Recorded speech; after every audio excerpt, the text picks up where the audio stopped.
Hello and welcome to the Joy CEO podcast. I'm your host, Lori Pine, and you are in for a treat today as I welcome my guest, Kara Francis, who is a marriage and divorce coach. She helps people who are contemplating, navigating, and rebuilding what might seem like a very difficult time, either thinking about divorce or going through it. If you are new here today, I am so glad you found your way to me. If you are coming back, you know I love you and appreciate you coming back each week to listen to the pod. We are going to dive right into it with Kara, and here we go. Kara, welcome. Hi, thanks for having me, Lori. So glad to have you. Kara and I met recently. We have joined a mastermind group together, and it was such a treat to travel to Nashville and get to meet Kara live and in person. And turns out we don't live that far from each other in New York. So it's such a treat. Welcome to the podcast. Okay, let's jump right in. A marriage and divorce coach. Tell us a little bit about how this came to be. Oh, well, we can do the long version or the short version. I'll go somewhere in the middle. So I decided at a pretty young age that I wanted to help people in the divorce world.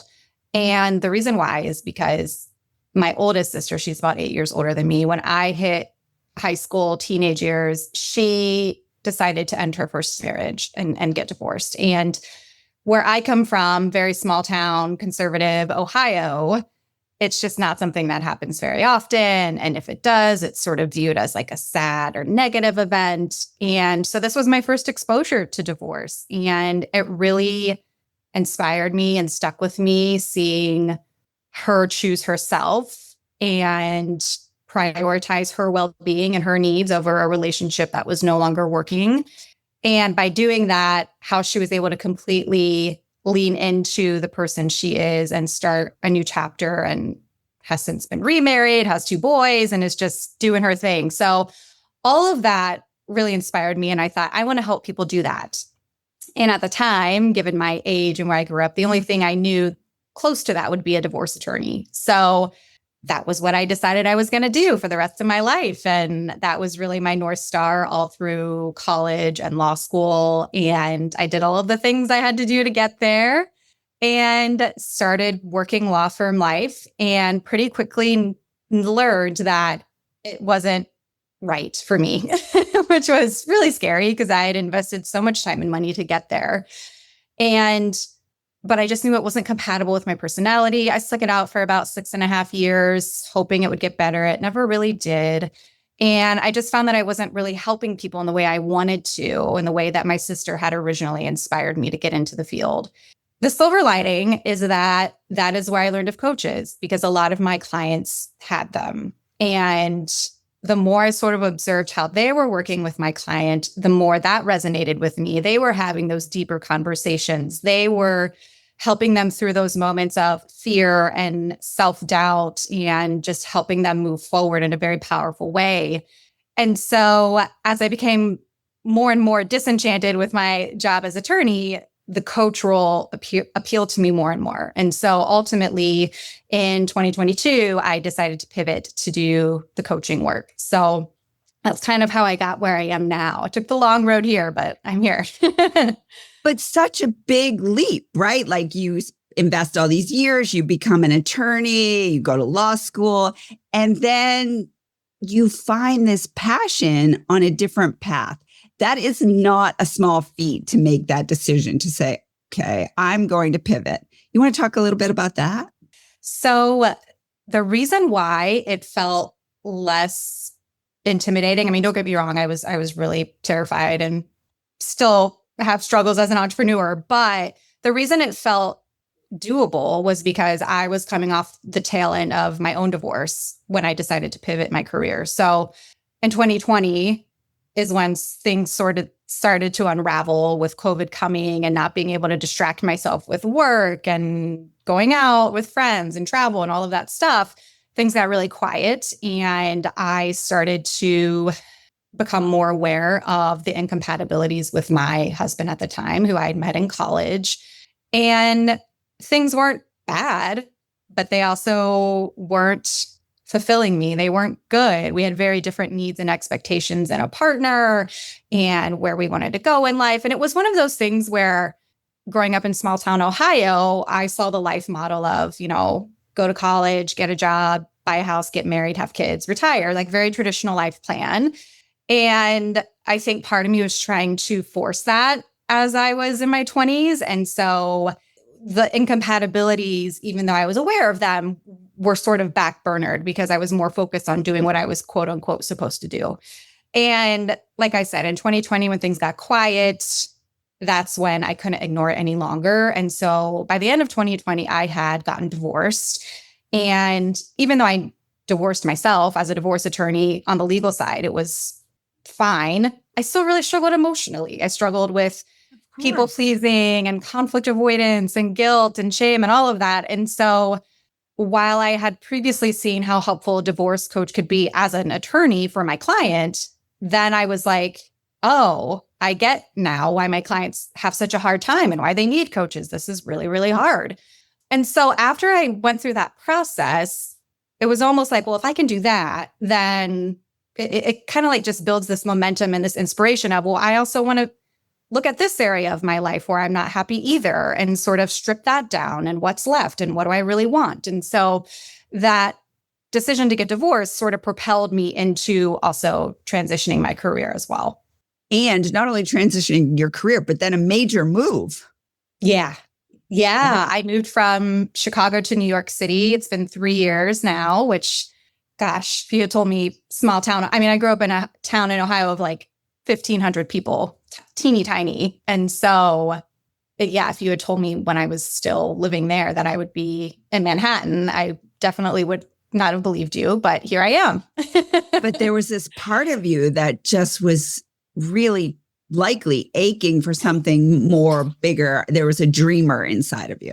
Yeah. And it was almost like things had to sort of hit rock bottom before I was ready to make those changes and actually access those parts of myself that wanted a different type of partnership, that wanted to live in a big city and to live a different type of lifestyle than I saw growing up, and to know that that's okay and to be accepting of that. Yes. So you know that I too have gone through a divorce of my own and was a single mom and raised my boys. And, I think something that you said is really important is, there's obviously all of the legal matter of fact things on how you split, but there's also all that emotional baggage and the stigma and the guilt and the people pleasing and kind of worrying about what everybody else is going through while you're going through it. You want to share a little bit about your experience with that and how that's really transformed you into this, amazing, brilliant coach. The fact that I get you on the podcast today is so amazing, given the work that you do. Oh, thank you. Thank you. I definitely grew up in an environment where people knew everything about everyone. Everyone knew each other. The gossip mill is strong and present. And so you never want to do anything that's going to cause people to bring your name up or view you as different or not fitting in. And so that's where that people pleasing definitely came in. Like, I just want to make everyone happy. I just want to do a good job. I was also the youngest of 4 children, and I prided myself on doing everything perfectly and being, achieving everything I could. And I really kind of adopted that as an identity. And then when I hit my late 20s and things kind of started to crack professionally and personally, it was really an identity crisis because I was so used to, if you do A plus B, you will get C.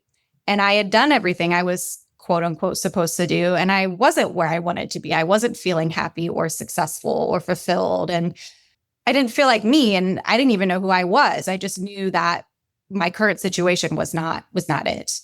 And that sort of translates to the work I do today, which is that identity work.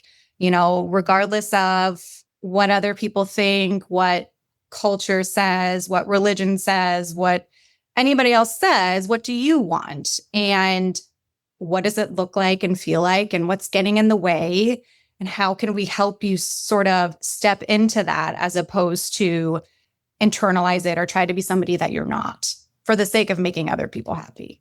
I can so relate to what you're saying. There's this little story. I remember sitting in my therapist's room on her blue couch, and I'm going through this divorce. I've been through the divorce, and I'm trying to rebuild life.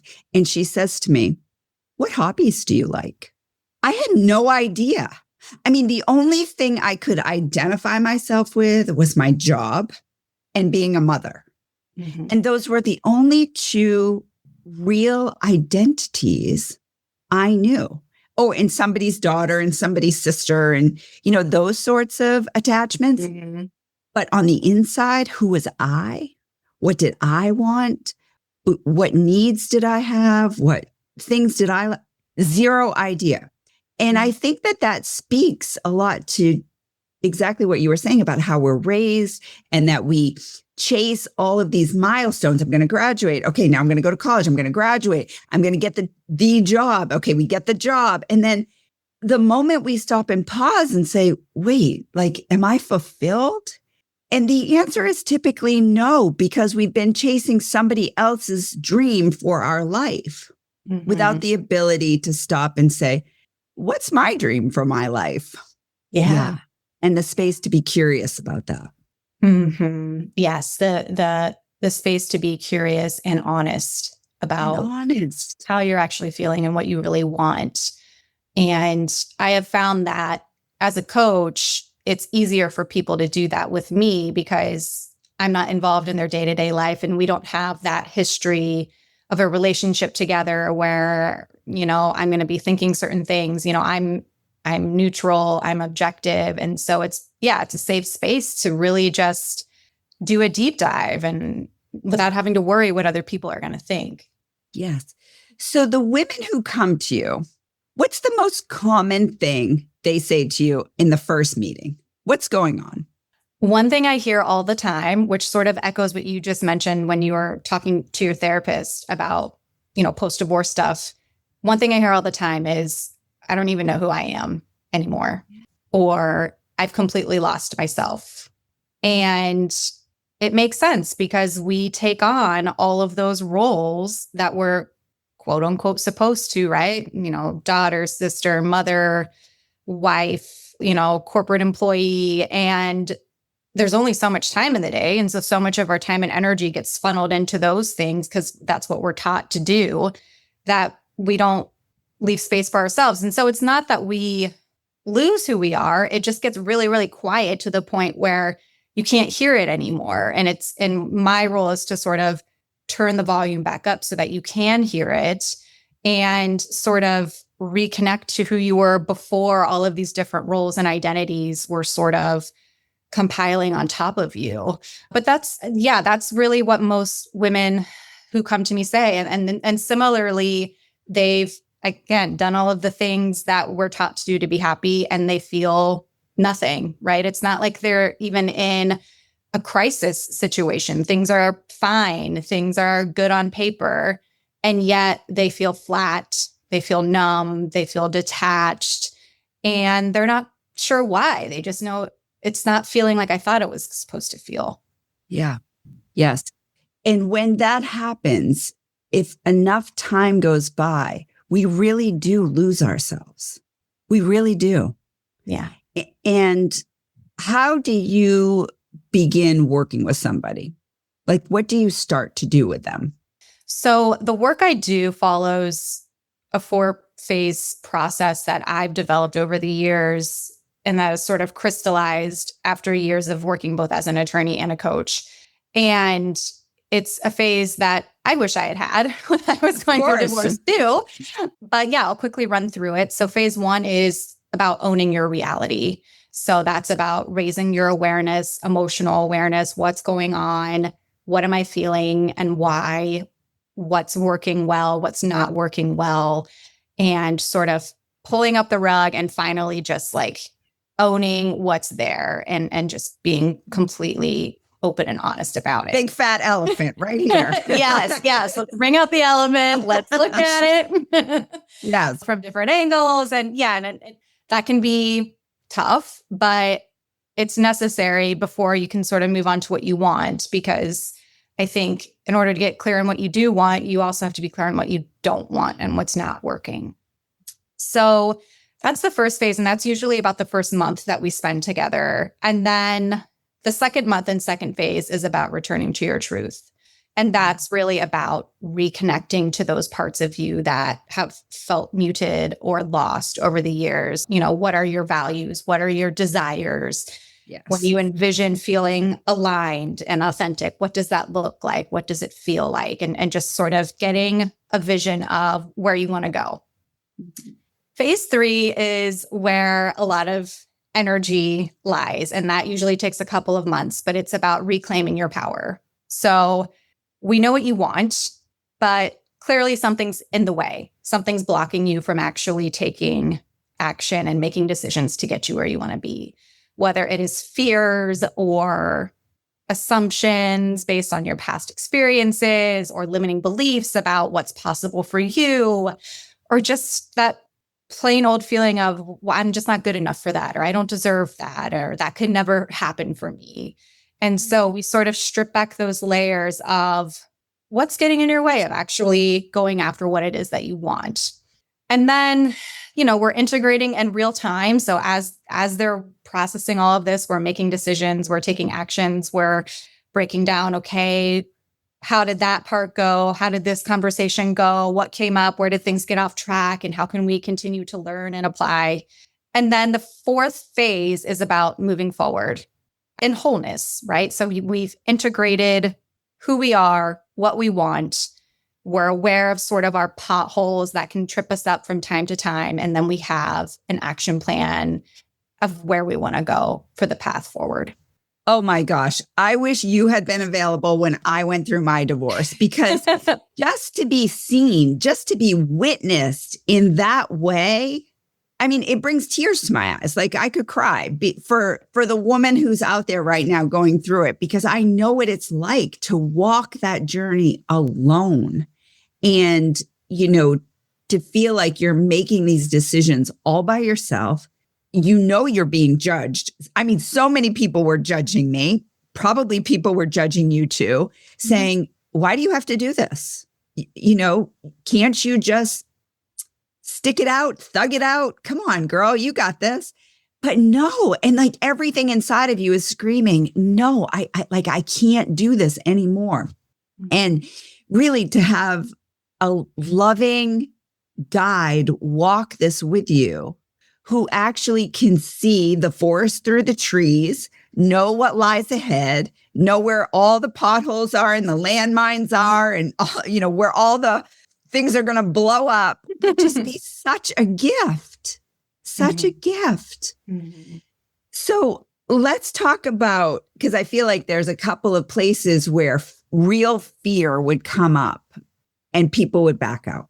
Mm-hmm. And they would say, I just can't do it. What are some of the biggest markers where fear comes up and women say, I'm out, I can't do it? I would say the two biggest ones are the kids and finances. So I'll start with kids. If you have kids, there's, it's starting to improve over time, but there's still this narrative or this belief that if you get divorced, your children are going to be harmed and messed up for the rest of their lives, and sort of like you're going to destroy them. And it can be very paralyzing, especially as a mother, to feel that way and to think, well, I'm making a decision that is putting my kids in harm's way. I'm responsible for that. And as mothers, they're already so selfless to begin with. And so the very thought of making a decision that could harm their kids is terrifying. And what I will say about that is, and studies have shown that kids fare better when they can see even one of their two parents happy, right? So if their parents are no longer together, even if one of them is happy, that is better for them psychologically, mentally, emotionally than two parents who stay together and are miserable. And it doesn't even have to be all out fighting all the time for it to have that impact. It could just be a loveless relationship or living separately or just tension or just modeling marriage and love in a way that is not good for kids. And so one question I always ask my clients who have kids is, actually it's two questions. One is that if you didn't have children with this person, would you still be with them? And the second is, would you want your child to be in this type of relationship?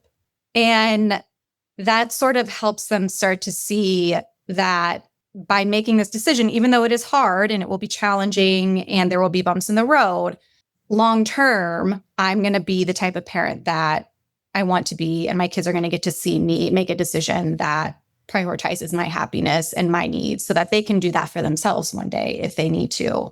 On the financial side, there's just always that fear of how am I going to make ends meet, especially for people who have followed a model of, their husband is the primary financial provider and the wife and mother is either a stay-at-home parent or just not the primary financial provider.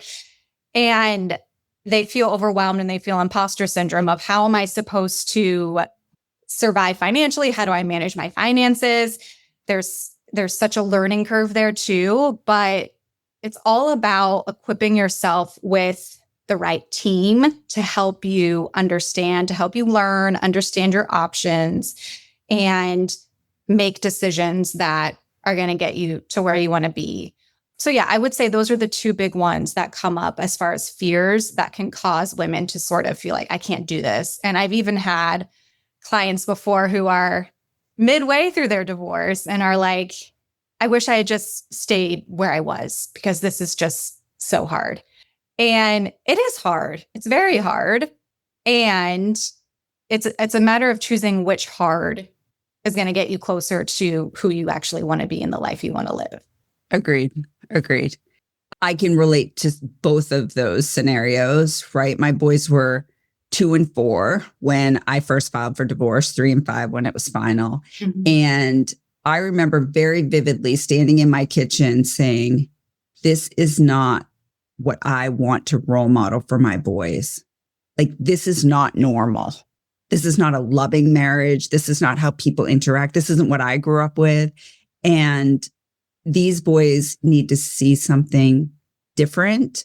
And I'm willing to hold out hope that I can find that, as opposed to really staying stuck in this, thinking that somehow magically that this is going to get better, because it just wasn't. And then on the finances, I was the primary breadwinner, so there was no support. And there were days when sometimes I didn't know how I was going to make it to the next paycheck. Like, it was hard, but somehow it all worked out. Like, it always all works out, right? Like, you make it to the next paycheck. I do remember one moment though, and anybody out there listening who has been in this moment, I really, like, things were so tight in this one stretch of time between ridiculous daycare expenses. And then I had to have an after school nanny, and I'm trying to work. And I really didn't think we were going to make it to the next paycheck. And by the grace of God, I got this refund check from the electric company from when I moved in for like $500. And it just happened to come that week. And it was like, oh my gosh, the angels are all dancing and singing and watching out for me. So it was like, okay.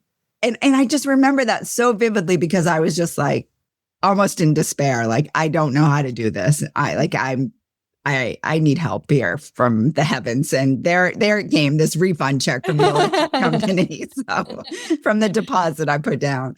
Yeah. So it all works out if we just stay on the path of what is for the greatest and highest good, I think, of all, right? Yeah. Ourselves, the kids, even our ex. My ex is better off without me. Far better off. He wasn't any happier than I was. Yeah. So, okay. So you really find that they hit these 2 potholes. Do they get past them?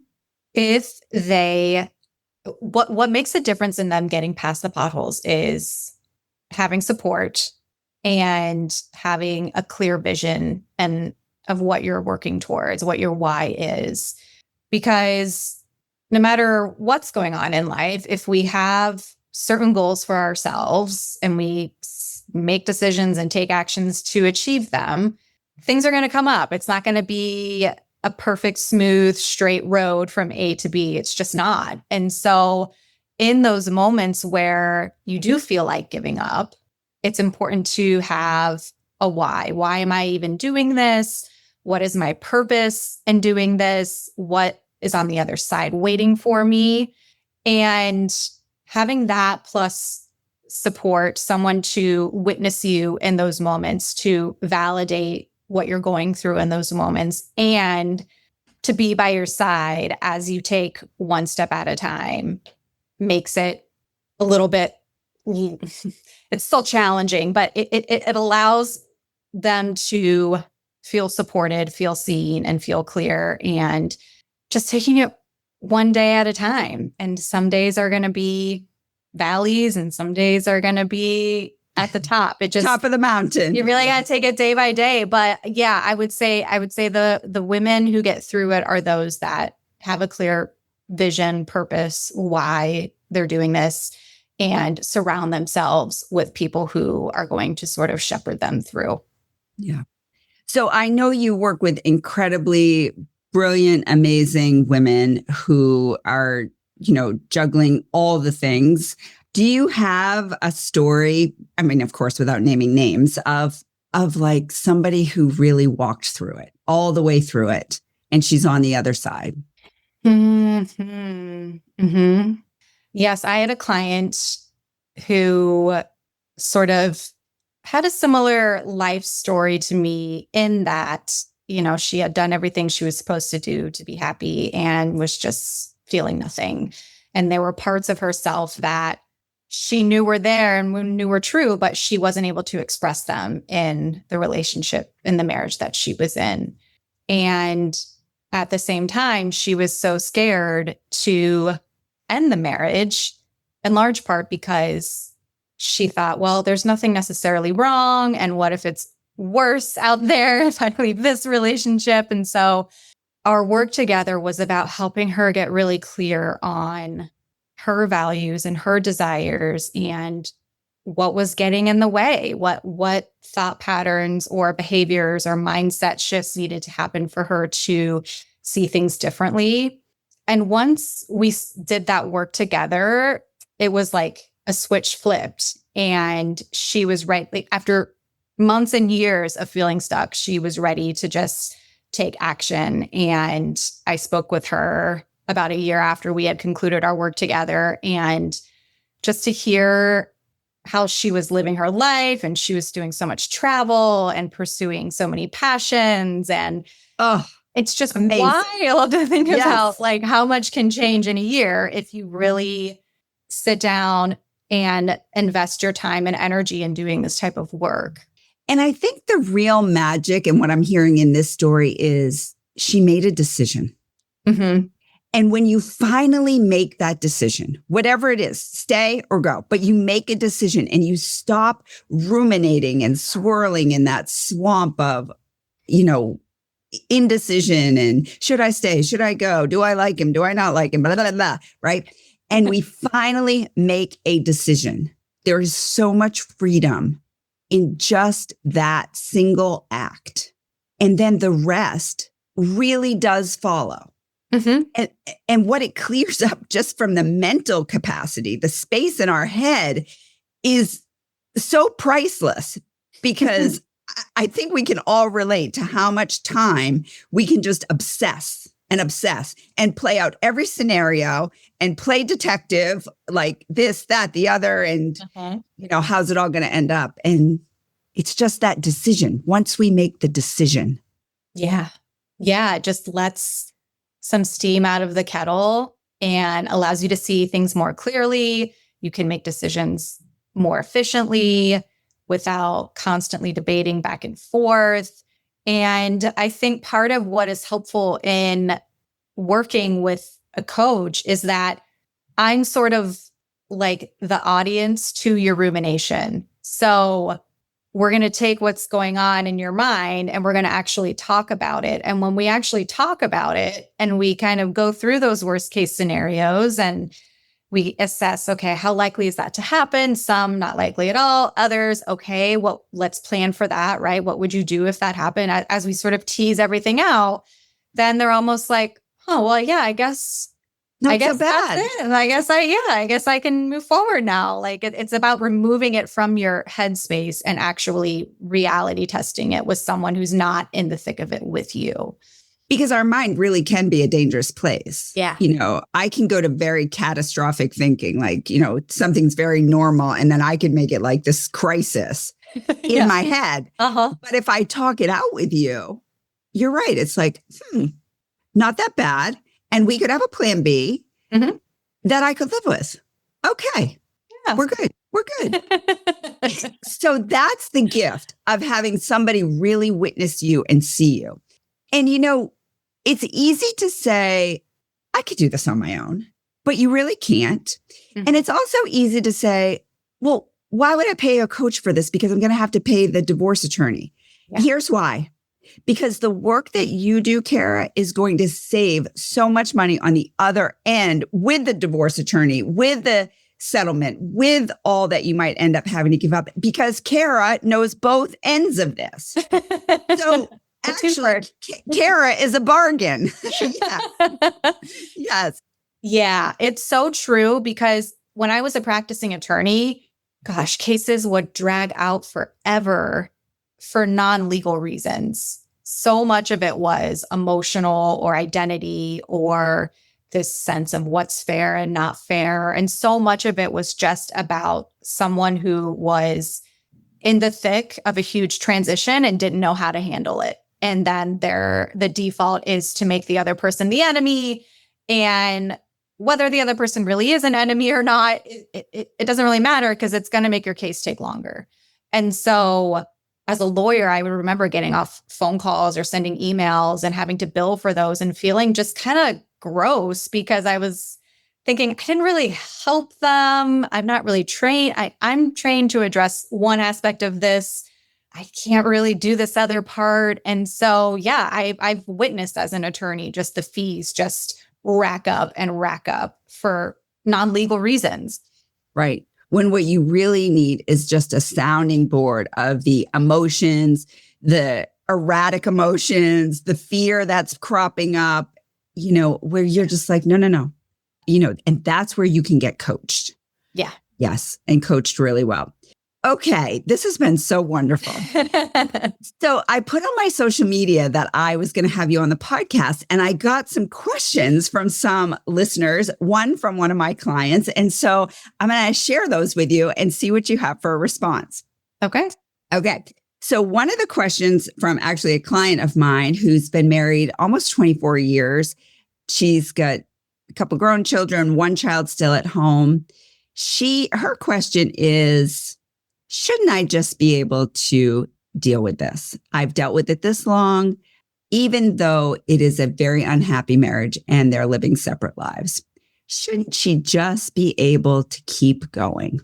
I think that speaks to this idea of, and it's part of our cultural conditioning where longevity of relationship tends to be prioritized over quality of relationship, or this idea of like the sunken cost theory. Well, I've already invested X number of years in this relationship. Why would I just quote unquote throw that all away? And my question for her would be, what are you holding on to? What are you saving by staying on the one hand? And what might you gain by going down another path without having to make any sort of decision, but what might be down the other path? And how does that relate to your values and your sense of truth? Just because you've been going down one path for a long time doesn't mean you have to stay there if it's no longer working for you. Just because you can or you should doesn't mean you have to or you want to. Those are very different things. And that word should always brings with it a sense of shame. Like I should be able to do this. Yes, it sure does. That's such a good answer. And I'll just add a little asterisk. My husband was previously married for 24 years. Mhm. And so had he stayed, he wouldn't have met me. And look how that has worked out. Of course. Yes. What he would be missing out on. I know. So to my client, you could be missing out on a male version of Yes, joy. the male Joy. equivalent of Lori. Seriously. Yes. Okay. Another question that came in from a listener. I'm successful in my career, but feel small in my relationship. Is that the relationship or is it me? I'm very much a believer that a relationship should enhance what you've already got going on in your life. So I view it as a healthy functioning relationship, two whole individuals who are coming together, making a conscious decision to build a life together, but neither of them completes the other or is the other half. It's we're both individuals and we're choosing to merge our lives together. And so my questions for her would be, what does it mean when you say you feel small? Small in what ways?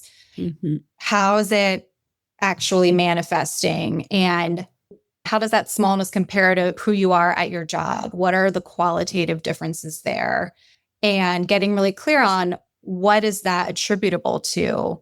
And just sort of talking through, because it sounds like who she is at work is very different from who she is in her personal life. And so it's about where's the schism or where's the gap?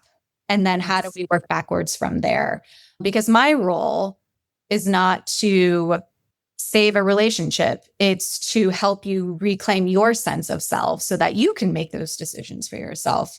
And once you're clear on that, then some of those other decisions kind of just fall into place, like you mentioned.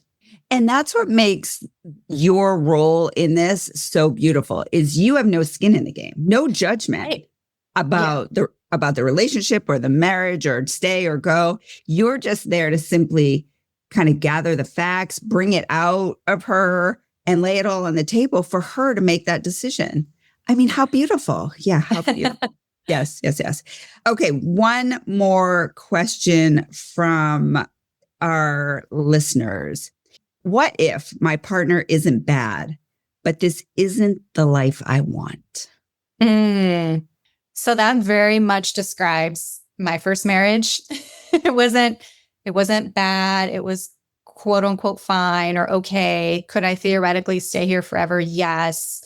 The real question is that part of the question that said, I think it was something like, it's not what I envisioned or it's not what I pictured. Not the life I want. Yeah. Yes. So my question would be, well, what is the life that you want? Again, Right. We make these broad sweeping statements and they're valid, but we have to dig deeper. Okay, well, what is it that you want? And what does that look and feel like? And to what degree are those aspects and qualities present? To what degree are they not? Is the gap bridgeable?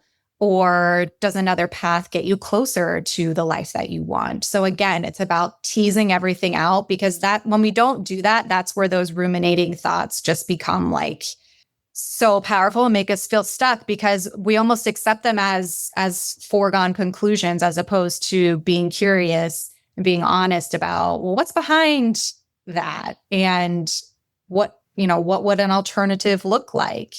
What are all of the options available to get me there? And which one of those is most appealing to me?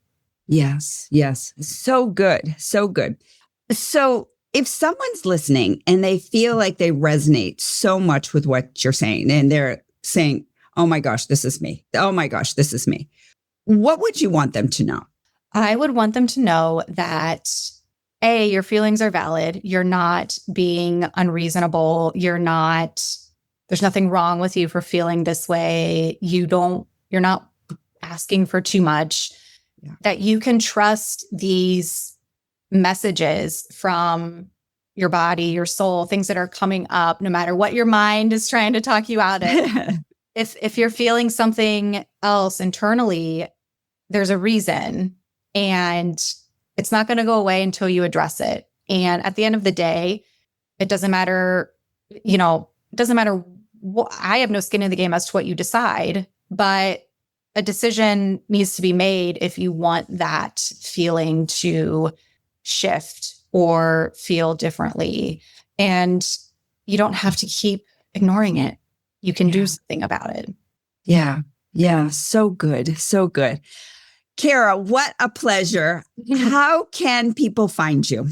So they can find me a couple places. My website is karafranciscoaching.com and my Instagram is karafranciscoach. So those are the two ways to get in touch with me. And first step is scheduling a discovery call, which I offer complimentary, and we can dig a little bit deeper into their specific situation, and I can explain a little bit more about my role and sort of test the energy and connection between coach and client and see if it's a fit. So for anyone listening, if you resonated with what Kara had to say to you, I beg of you to go ahead and book a discovery call. She is a gem, and you will get so much out of 30 minutes with her.